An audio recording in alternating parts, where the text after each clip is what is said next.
Прво сум пресреќен што овој простор овдека, у домот на Арама, сега музеј на град Тетово, повторно дојдоа толку многу луѓи, што повторно оживе овој простор овдека, као некогаш нашиве родители, бабе, дедовци, кои ишле на матинеја, игранке, на театарски представи.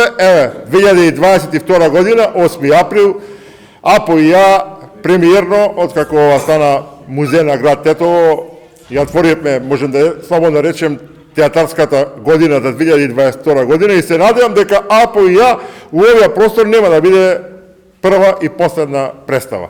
Што се десува до подготовките, представата Апо и ја е подготвувана околу 2,5 месеца. Текстот го спремаја Гиге и Марта. Ја малку помагав у режија. Генерално сите 5 душе, и морам сите ги пофалим, и Нате, и Мирко, и Гиге, и Кенија, направија една феноменална представа.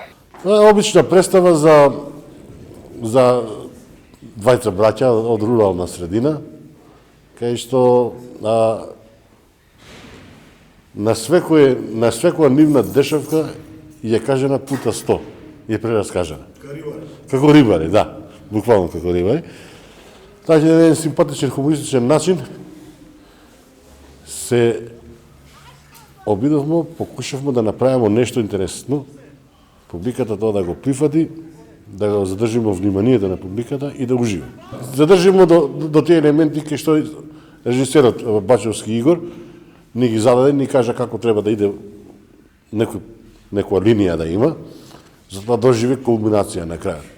Вечерва некако со посебен ентузијазам игравме, пошто одамна не сме играле представа и ни фалеше театар, посебно нас, а верувам дека и на публиката и самата нивна реакција покажа дека и фали театарот. Задоволни беа вечерва што го видоа тоа. Мислим дека дадовме максимум, дадовме све од себе. Сега максимумот е релативна работа, ама со оглед на тоа дека публиката се смееше, ние сме презадоволни. Видовте, мислим, видоа и актериве и публиката една представа која верувам дека нема да застане на преизведба и на премиера, ќе има и понатаму уште репризе и ќе продолжиме и понатаму да правиме добри представи и да се бавиме со театар.